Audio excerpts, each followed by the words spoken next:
Okay. So we should definitely build ships as we fly them. It's that kind of day. Exactly. Exactly. Whatever you want to do. Exactly. Build the plane as you fly it. That was some of the greatest advice I've ever received in business. And it was kind of like, I'm like, this is life metaphor. It is. Yeah. It's really just the just do it attitude. Stop overcomplicating it, staring at the plans, and just go do it. And I definitely have that attitude. Yeah. I'm like, go do this. Just go do it. Yeah. You're like, oh, no, that's not comfortable. I'm like, yep. That feels scary. Get over it. Go do it. Yeah. But think about, okay, in that conversation, I know you and I were getting really jazzed about talking about motherhood in general and how, you know, the social norm of just getting by and feel like you're treading water and you're drowning. And it's like, oh yeah, you know, it's just a phase, suck it up. This will get better. But let's just talk about how much energy it takes to avoid doing what we need to do to get to where we need to go. So much more energy. Yeah. It takes so much more energy. It really does. I find that my body just kind of like starts to shut down. My brain shuts off. I think the perfect example is with the small tasks that we avoid because they're small. So it's like, I can do that tomorrow. I can do that tomorrow. And I've realized, you know, I'll sit down to make a list and write my to-dos down or do my energetic time management. And it's like, okay, email this person. I need to make this phone call. It happened this morning. I had to call my kid's school to add more days on for him so I have more time to work. Yay. And I was about to add it to my calendar of things to do. I'm like, I can just make this phone call right now. You know, like it takes so much more time and so much more energy to like schedule it in, find time to do it. And it becomes uncomfortable. Yeah. And it's a habit. Oh yeah. It's such a habit to procrastinate. It's such a habit to research. It's such a habit to be overqualified for something, to really avoid going in the direction. And what I'm finding is as the more and more I'm talking to women, the more I realize that is what I'm doing. I'm just like, come back, like come back to yourself. Just be who you were born to be. And I feel that saying, is it Rumi? We're all just walking each other back home. Yes. Well, I think I just heard that from Mark you. Twain or something. Yeah. Yeah, I definitely, it's not my words, but I think we're all walking each other back home. That's all we're doing. Yeah. Yeah. So Erin, let's talk about your story. What got you to where you are? Yeah. What got you to where you are today? Oh gosh, it's a long journey, a long haul. I mean, would it make sense to go back to like how I found my former career? Yes. Let's talk there. Okay. So, and I actually just did a podcast on this because I think it's so relevant and I think it's what a lot of students go through. And it's a lot of what I was passionate about in my former work, which was school counseling. In being sure that children understood their qualities and what they were good at. So I thought that was like a tea kettle, by the way. It is a tea kettle. Oh, I thought it was a kid screaming. Do you need to get the tea kettle? My husband, he's going, sorry. It's all good. This is real life, though. This is what real life here. Yeah. My kids are currently making me birthday cards behind me, my bed. I love that. Happy birthday, by the way. I'm so honored you'll talk to me on your birthday. That must mean you like me. I must. So I think that in, at least in the United States, in this society, that there's such a pressure for children to follow a certain path in school and go to college and get this type of work. And this is what will be successful. And I think successful is defined by how much money you make. And a lot of our creativity is shut down. So I think a lot of different avenues where we could be successful are not explored because we're not allowed to, we're not supposed to, the shoulds and should nots. So with all of that in mind, I followed the path of psychology in school, and in my bachelor's degree, I got a psychology degree because I've always been working with people. I'm a child of divorce and was constantly working through pretty mature relationships and dynamics, and found a knack for being able to sort through that kind of stuff.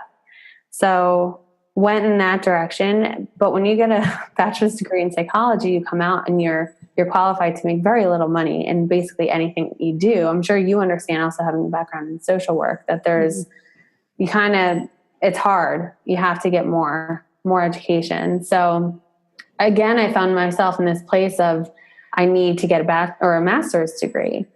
And I tell this story, and I think, in hindsight, which is always 2020, it's so funny that I was just kind of following the motions of what I was supposed to do, what was expected of me.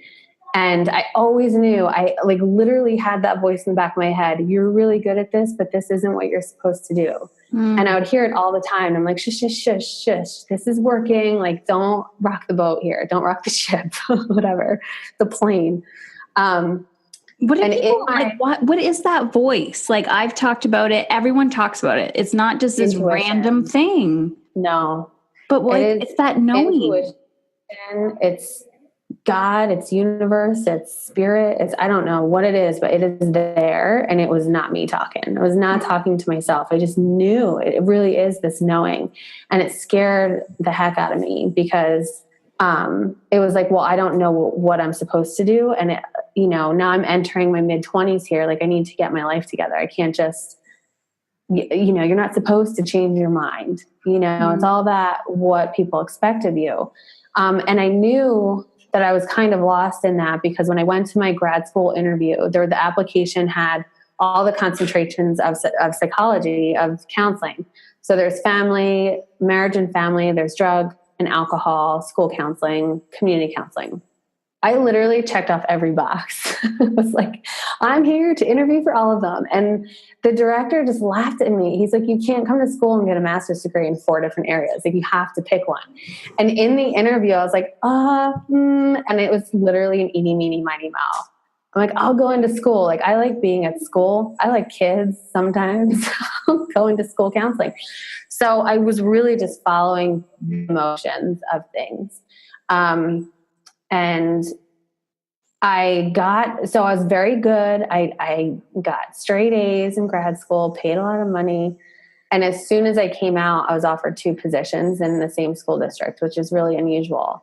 So again, it was like, I'm still following that role of overachiever and making everyone else happy, even though my little voice was like, no, this is it. And I was in the position for a year and a half before I left. And I left on maternity leave with my daughter. And while I was it was actually the summer before I got pregnant, that I started delving into photography again, because I was done with school. I didn't have grad work to do and I had my summers off. So I nannied and played with the camera all summer. And, what a love affair, it was like, oh yeah, I remember this, now this is digital and I learned everything on film. So everything was new and exciting. So when I went back to school that year, the dynamics changed, administration changed. It was ugly. It felt bad. It just felt really bad. And I had that misalignment feeling. So that feeling of every day saying I'm not supposed to be here. This doesn't feel good. Crying a lot. Yes, I was pregnant. And that actually, I remember my principal. Oh, you were just hormonal. He said that. He's like, you just seem so emotional. Is it the hormones? I know you're pregnant. And I'm like, you need to leave my office. Oh my, yeah. Your life. You better shut your pie hole. Yes. I remember how upset I was because, gosh, what a stereotype. So I was thankful that my maternity leave came when it did. And my daughter was born in March and the school year here ends in June. So I had basically through the summer. And I had to go back to work for 2 weeks before the end of the school year, which really aggravated me that they wouldn't give me 2 weeks, how, not for me, but for the students, to shift school counselors so many times, And in that 2 weeks, I remember I looked at my union leader and told her, I'm like, I'm giving you my resignation, or you need to give me another leave. And she's like, don't quit, don't quit. And she got me a year leave. But that was just my way of like having the space and time to know that this is okay. So in July, it was actually 5 years ago today that I launched my photography business. And it was terrifying. It was scary to leave my income. It was scary to have this, like, I'm a stay-at-home mom role, and, you know, what that would mean and how people would respond to me differently. Like, oh, you just spent 8 years in school for a degree and now you're at home.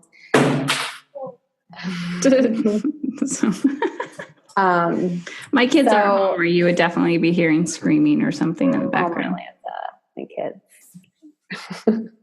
So let's see, where was I? So you were talking about, like, you just spent 8 years in school and then all of a sudden you're finding yourself on mat leave. I was worried about what people would think of me. I really was. And I had this notion in my head of, I need to make the same income that I left to prove a point and to show people that I am successful. So I really went hard with my business, and, you know, I wasn't charging enough. So it was a lot of, I immediately went into burnout. And it's hard because I think when you're doing, photography is truly a passion of mine without any question. And I think it's hard to have boundaries with something that you love. So even though you're not, you know, I wasn't making enough money doing it, but I didn't have the boundaries with myself to put my foot down or charge enough, because then there's all the ego stuff that comes in. Like, you haven't been doing it long enough. You're not good enough. You won't get any business. You'll be even more broke. Like, all of that. You love it. Why should you charge more for it? Because we all grow up with the belief that we need to kill ourselves in order to make good money. Yes. Yeah. Yeah. And I really, really wore that badge of, I'm so busy. I'm so busy. I'm so busy. I'm growing a business. I'm so busy. And things really took a turn, I would say, a few months after I started my business, because I think it was just like a compounding kind of effect that happened. And in a nutshell, I was pregnant with my son. So I got pregnant. Oh, wait. No, I guess it was a year later that things started to snowball. I was pregnant with my son. I got pregnant when my daughter was 9 months old. And then we decided to move. Like, let's buy a house, renovate it, and move. And things always take slower than they're supposed to. So I ended up I was home without my husband. I had a baby on my hip. I'm growing a baby. And my business was really taking off, and that I was doing too much for too little. I was packing a house, all of that. And I was just burning out badly. I was becoming resentful of not having support at home, but I wasn't speaking up for myself either. And we ended up moving into the house right now 5 days before my son was born. And then from there, just had a slew of physical issues. My back was in really bad shape.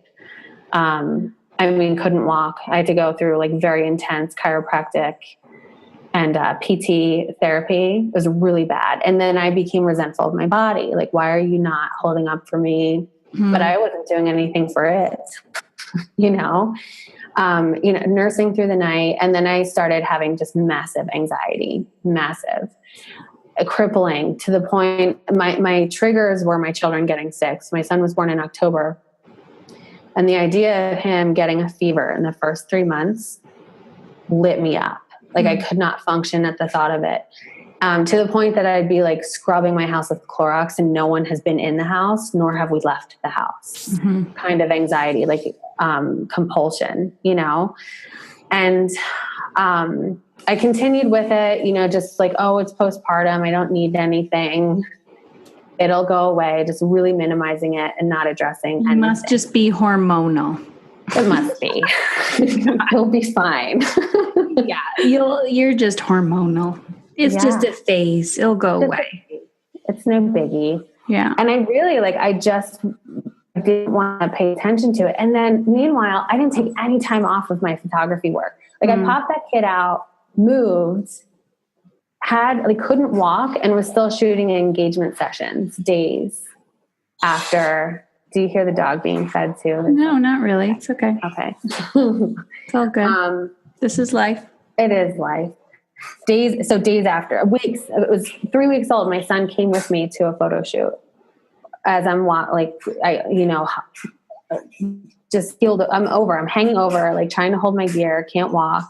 And I just wouldn't stop. Because I knew if I stopped, I'd have to face what was happening. And it was scary. Okay. That's a really important point. I knew if I stopped, then I would have to face what was really happening. Yeah. Yeah. That's like a huge, it was terrifying. That's like a huge aha, because, people are like, I'm busy. It's like, are you really busy, or are you hiding something? Are you running away from something? Yeah. Yeah.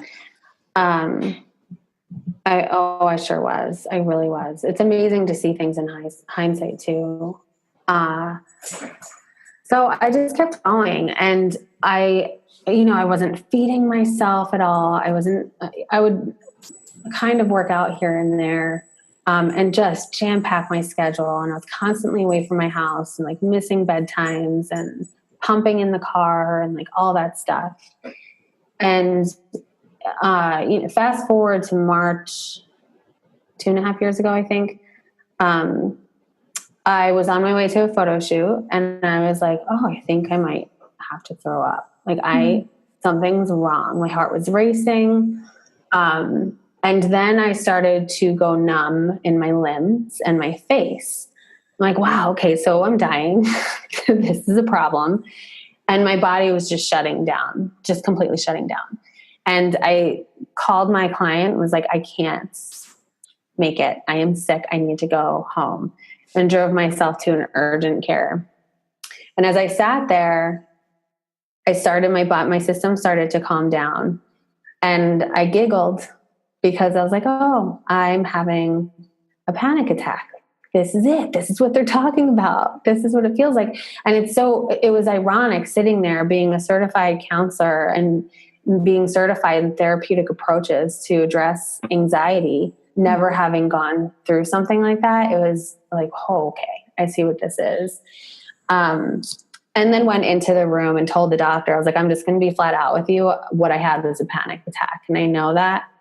And clearly something's going on. He's like, he goes, so how is your relationship with your husband?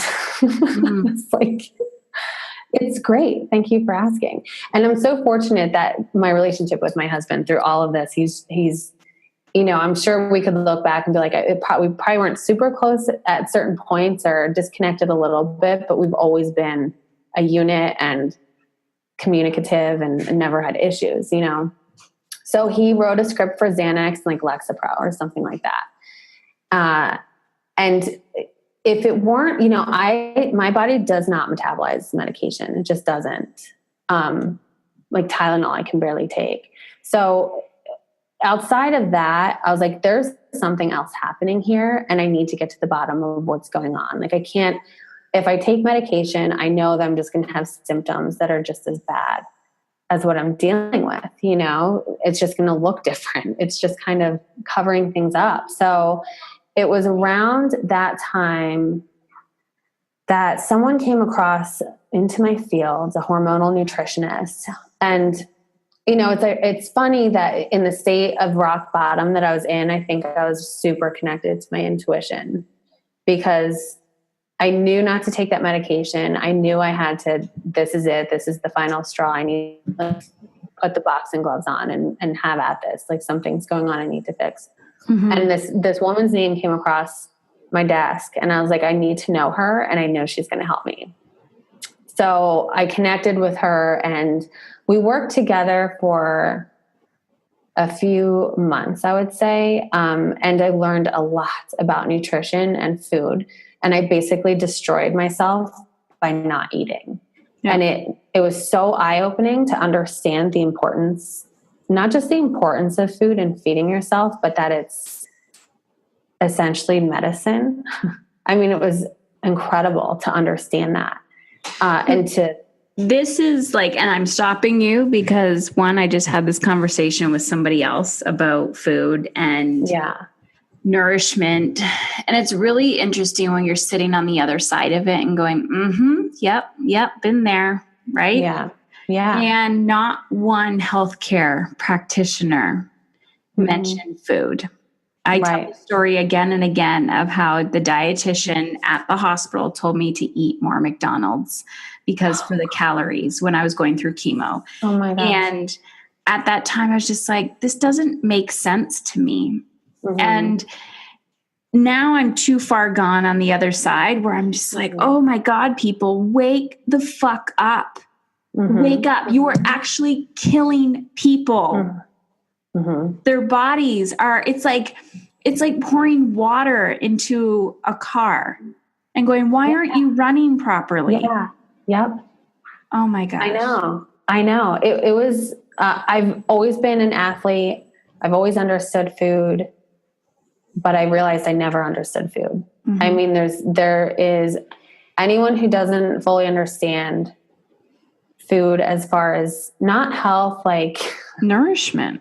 It's not like you need this amount of protein and this amount of fiber. No, you need to understand your cycle as a woman, what foods your body needs at certain times, and all the different levels of food that support you hormonally and physically. And I mean, it's the best medicine out there. It really is. And we need to be eating a lot more than probably what we are. So much more. And that was a struggle for me because I've shared with you when I'm going through something difficult or stress or anything, I don't eat.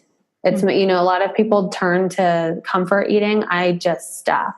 Yeah. So I had to retrain my body to eat again. Yeah. And it's hard work. It's hard to sit there and see a huge bowl of greens and quinoa and chicken and be like, I have to eat this whole thing and I don't know if I can. And oh my gosh, I just became so healthy and felt so good. And to feel my levels changing and to know certain situations could trigger a panic attack and I wasn't having them, it was incredible. It was really incredible. So tell me about panic attacks more, because I know a lot of the listeners on this podcast have anxiety or depression or mental health concerns or anything like that, like emotional, really, one of their desires is really just to understand their emotions. I personally get triggered, like coming from that world, right? When you come from the psychology world. Yes. Yeah. Like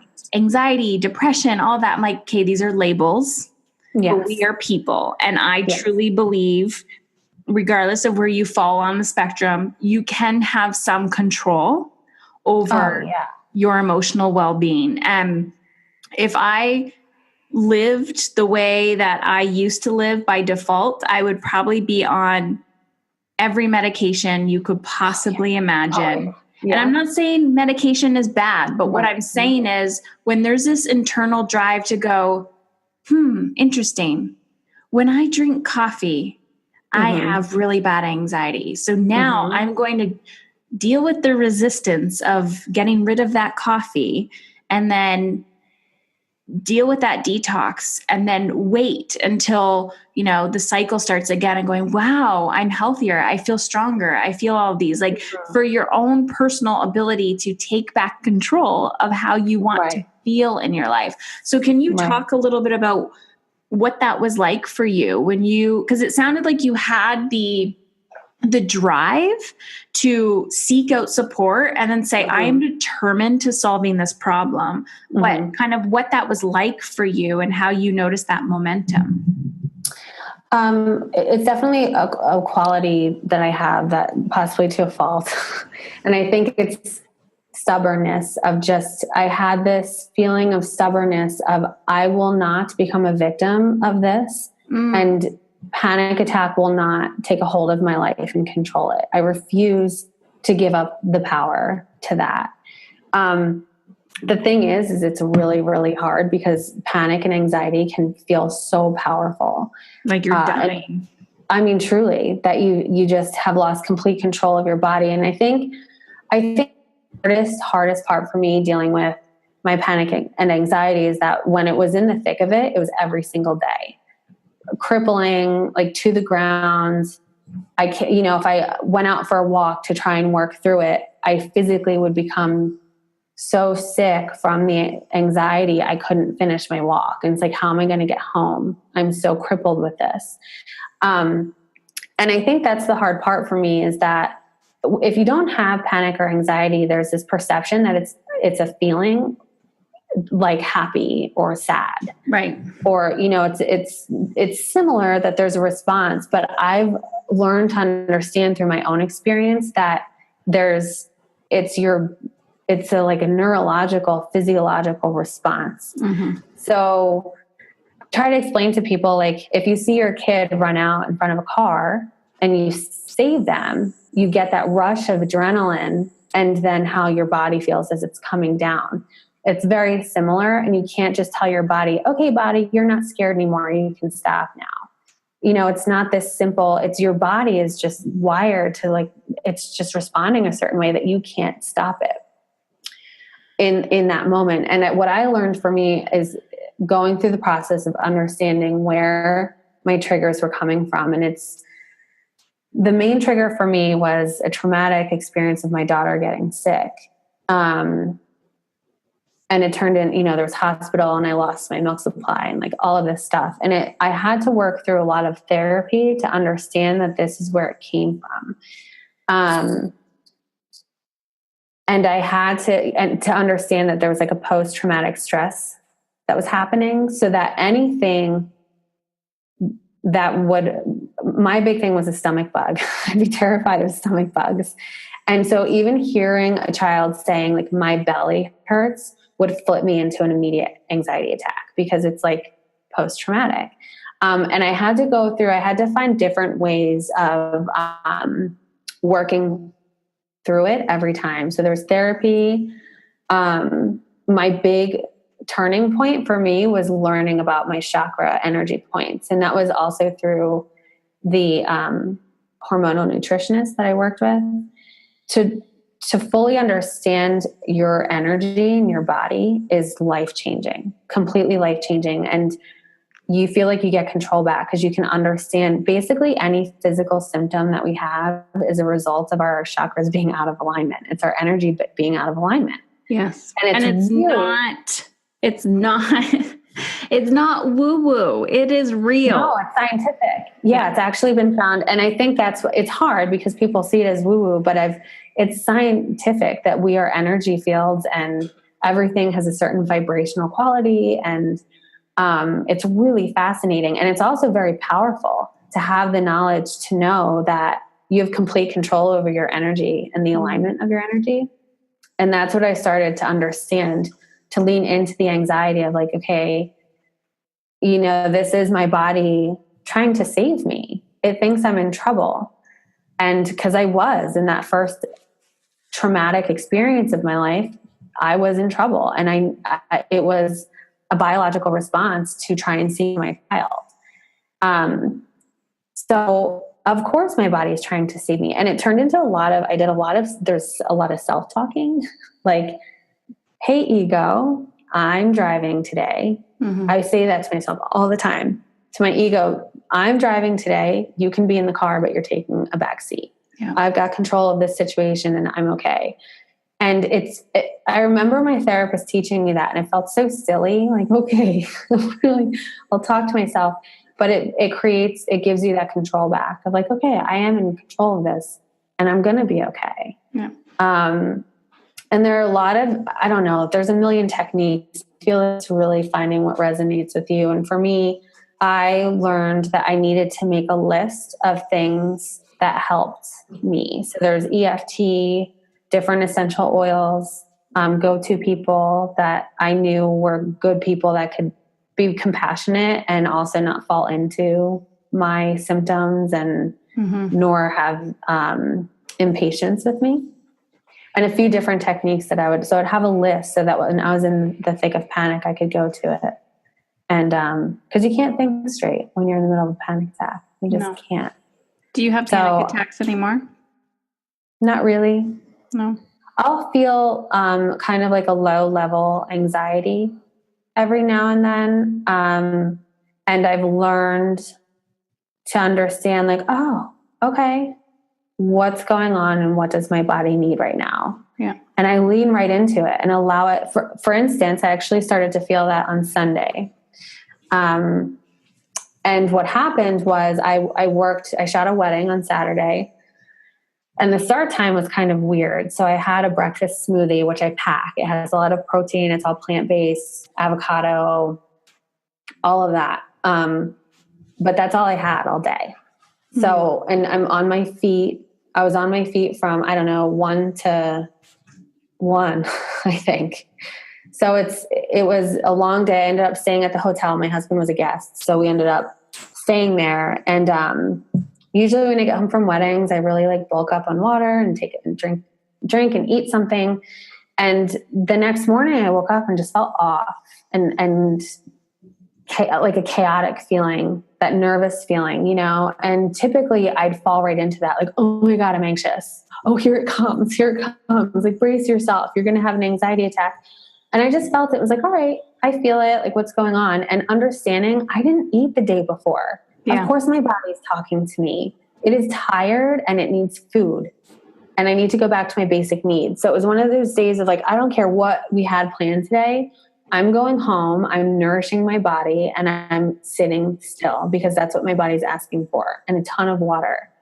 And just listening, that if you just sit and listen, what do you need right now? Your body will tell you every time. I tell you guys all the time, I'm like, okay, write down your list. I want, I crave, I desire, like whatever your thing is. I want a bath. I want a food. I want this. And I'm like, there you go, right? Like, here's your list. Go do that. Well, that's too easy. No, it's not. Let's talk about that. Well, you know, Heather, that's too easy. I can't have a bath. I can't run away. I can't do this. Well, maybe you can't run away in this moment, but can you say, hey, I need, 20 minutes away from the kids. I'm going to go for a walk. Well, no, I can't do that. Well, why can't you do that? It's not sustainable. So, I'm all about sustainable living and sustainable motherhood, whatever the heck we call it.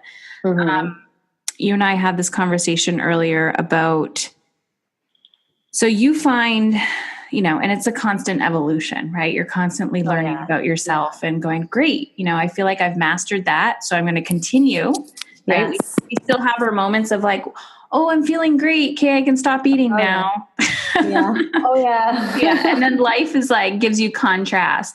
But I want to have this conversation about sustainable motherhood. I think it's an epidemic. It's really, it breaks my heart. And I was talking to you about how I attract a lot of women who are like done with the struggle. Like they're just like, screw it. I'm so over the struggle, Heather. I'm so over life feeling hard all the time. I'm taking off my martyr badge. You can have all the gold stars back for look at me, I'm super mom. And I was saying, once you go down this path and you're committed to this, you do kind of feel like a lone wolf. Like you look around and everyone else is struggling. You're like, hey, it doesn't need to be that way. So you have to kind of find your people or create your own community. Right. Yeah. So what are you finding about that as you continue on this journey to like learn more and know more about yourself in business, in life, in your body, in parenting?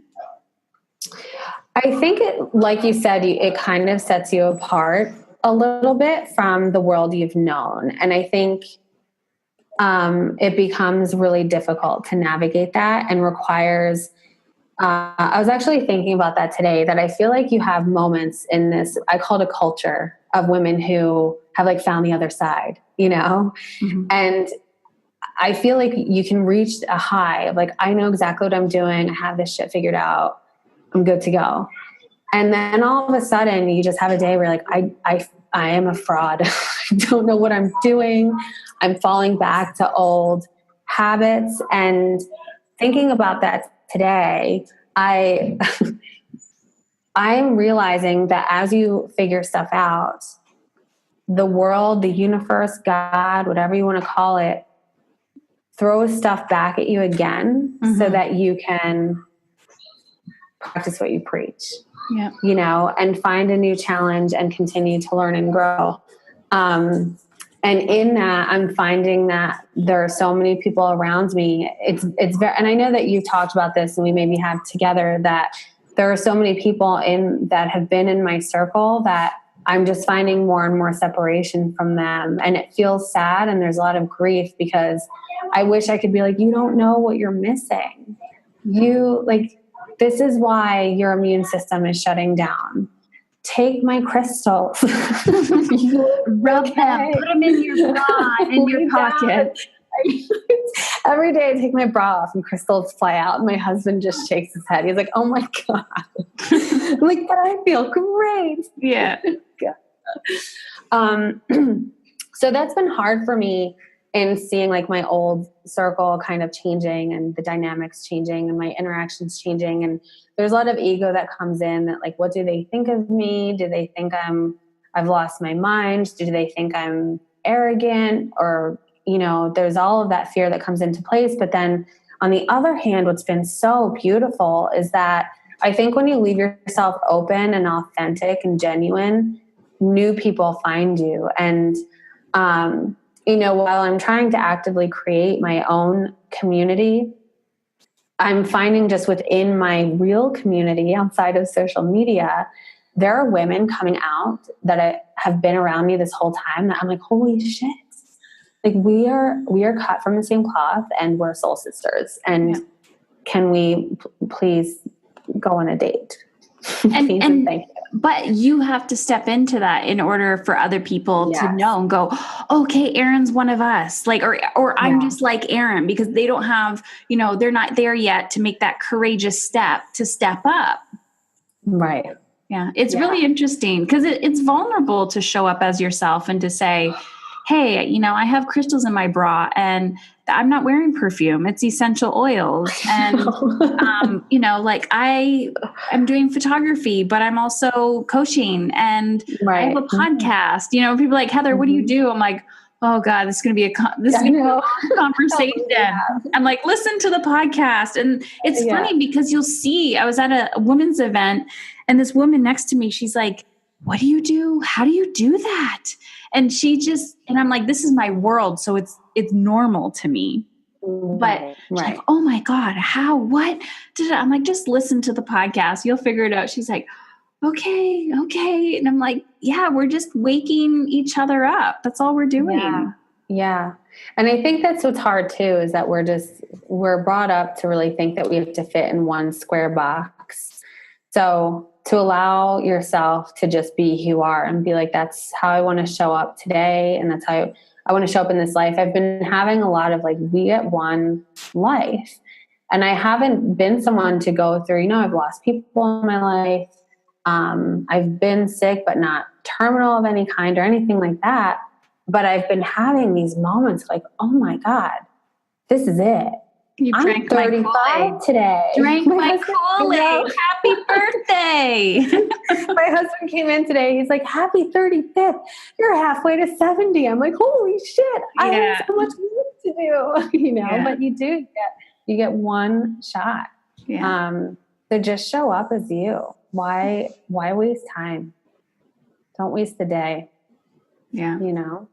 I'm so convinced that if I have to teach my children any skill, it's mind control. I don't like the word control. I actually dislike it in mom is in control. Because it's feels like a very masculine word of like controlling. Yeah. But mind control or awareness, like I don't care if my kids get A++ in their math and science and whatever, because whoever they're supposed to be will just naturally come out. But if I can teach them to manage and understand their thought process and the ego and how our inner world reflects our external world, I feel like I've done my job pretty good. Mm-hmm. Oh yeah. I had one of those days today. My daughter's been having trouble sleeping. So in turn, I'm like newborn tired, I call it, like need a hotel room tired. And because of that, I've allowed it to mess up my morning routine. And then because of that, I'm more agitated and not as patient with myself and with my children. So this morning wasn't pretty. We were all just tired and emotional and crying and, yelling at each other. I don't know if we're just like snapping, you know? And I was like, this is bullshit. I was falling into the old thought process of, well, this sucks. This is my birthday and this sucks. This is the day. And I was like, no. We have control over this. So my kids are 5 and 3. They're itty bitty.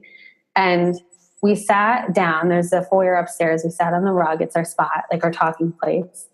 And I was like, let's talk about what choices we've made that have made us feel this way today. And then what we can do to make it different. And it was just amazing to see, I think powerful for me to like, I wanted to say like, I'm mad because you were jumping off the furniture and you were interrupting me during my shower. But instead I told them like, I'm upset because I haven't taken care of myself. I didn't feed myself early enough. I didn't meditate today. And now I feel grumpy and I'm going to turn it around and we have control over it. And to hear my kids so young to also say, I didn't make the right choices and I can be happy today. And it's going to, it's just incredible. Wow. So then literally in that moment, the day was completely different. It was really cool. It was really cool to see. To be able, to empower them, right? Like I'm going to take responsibility. They're going to take responsibility. Yes. Yeah. Cause my big pet peeve is when people blame other people for everything. Yeah. Like it's your fault. I'm tired. It's your fault. The persecutor. Yes. I want my kids to grow up to be like, I have control over this and myself only and can control how my day goes and how I feel. Yeah. So it's really cool to see a 5 and 3-year-old be able to do that. So if they can do it, all of us 30-something moms can do it too. Exactly. Right? Exactly. Well, Erin, I could talk to you forever and ever, but it's your birthday. So go have a celebration. I will. Where can people find you? You have a podcast, you are online. I do. I feel like I'm everywhere. So I have a free Facebook community, Same Boat Huddle. So it's facebook.com/group/Same Boat Huddle. Same podcast, like same boat. Same boat. Huddle. Yeah, we're in the same boat, huddle, like football huddle. And then my podcast is the same thing. So Same Boat Huddle with Erin Miller. And I'm on Instagram as @photog Erin J. So photo G Erin J. Perfect.